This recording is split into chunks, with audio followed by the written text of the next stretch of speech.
Hey, what's going on, everybody? Good morning and happy Tuesday. It's a brisk Florida morning. This is awesome. I'm out here with a hot cup of coffee, short sleeves because I did not prepare properly. Bryn still sleeps in our bedroom. Shelly's up. She's got some, alone time having some morning coffee. So I do not want to go into the room and possibly wake the baby up. So, I'm going to tough it out, but that's why this warm coffee is so beautiful right now.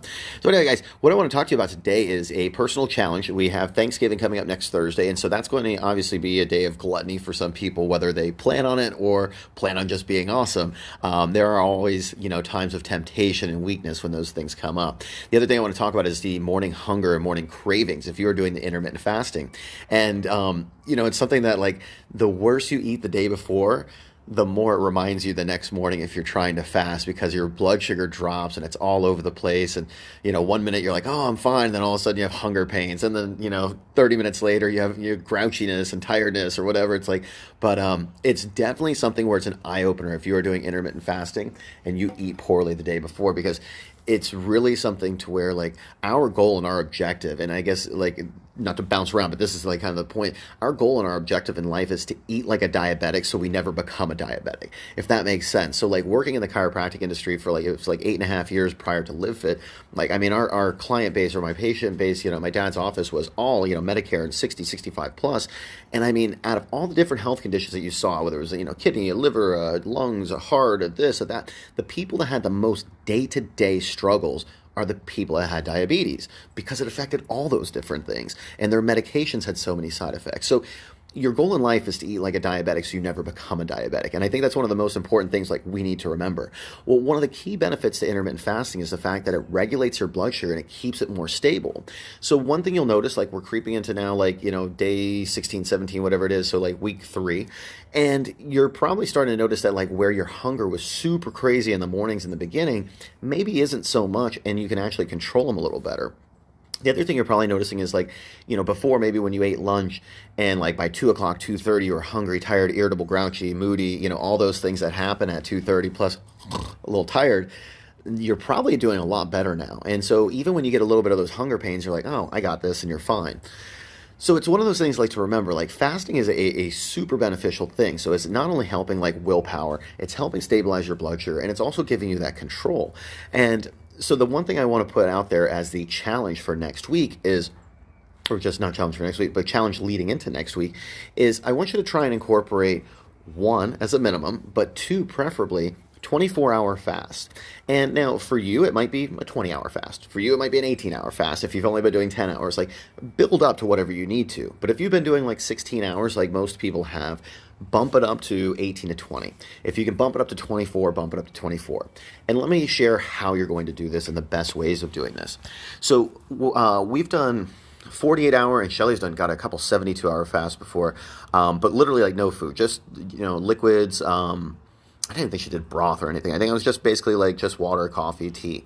And the easiest way to do it is to start in the afternoon, okay? So, like, for instance, if you're going to start tomorrow, like, you could go ahead and eat your breakfast in the morning. You would go ahead and have, like, just something healthy, nutritious, whatever. Maybe have one more snack or something midday.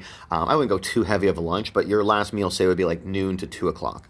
You would then fast all night, and then you would do your normal intermittent fast in the morning, and then you would eat again the next day at noon, 1 or 2 o'clock, whenever time your last meal was the day before.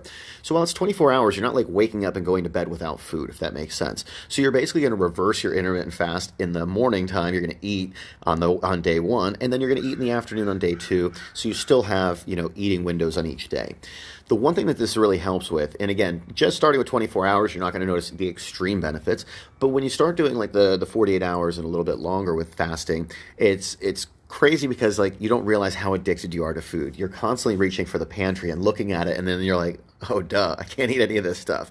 So it's one of those things that, like, if you want to learn how to have better self-control for Thanksgiving, if you want to be able to stabilize your blood sugar, if you want to make sure that, like, you're making some good choices and possibly lose some weight in between now and Thanksgiving, like, this is something really beneficial you should try. So, I just saw Shelly popped on here. So the whole idea, again, of a 24-hour fast, start at, like, noon to 2 o'clock on day 1, so you'll eat in the morning.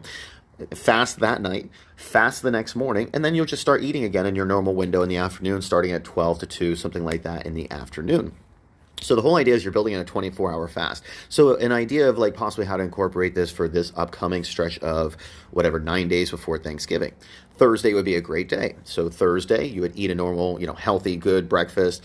Then you would start your intermittent fast. Friday, midday, you just go back to normal eating and you go right back into your weekend. I would then do the same thing Tuesday. Tuesday, I would start maybe like, again, same thing, 12 to noon to 2, or 12 to 2 to 3, somewhere in that range. And then do the same thing going in. So Wednesday, you begin eating again, Wednesday afternoon. And then obviously you have Thanksgiving and all that stuff. Now on Thanksgiving and Black Friday and all those things, still incorporate intermittent fasting. It's one of those things that's going to help keep you in check so that you're not nibbling and snacking and tasting everything all day as you're cooking, and then you have the big gluttonous meal also as well. So hopefully these things help. As far as controlling those morning hunger cravings, guys, like it's all about what you ate the night before. So if you're having crazy cravings now, you need to eat better the night before. Avoid so many carbs. Don't have so much, sugar and stuff like that through the day. Like it'll really make a difference. So remember, eat like a diabetic, help control those cravings. And really, the more you eat carbs the night before, you're going to feel it the next morning. So try to withstand and, is that the right word? Withstand? Try to withhold. There you go. And don't eat those things the night before. And it'll really, really, really help your mornings. Otherwise, coffee, tea, water, live on it, and you'll do a lot better for the mornings. I think that's it, guys. Let's hear what you're going to do. When are you going to do your fast? When are you going to incorporate your 24 hours? Are you going to do a Thursday, Tuesday? Are you going to follow the plan? Are you going to start with 18 hours or 20 hours? Let us know in the comments what you're going to do. And I'm excited to see everybody's feedback, results, and fear, I guess, too. Hey, if it doesn't challenge you, it doesn't change you. Ooh, Tuesday message.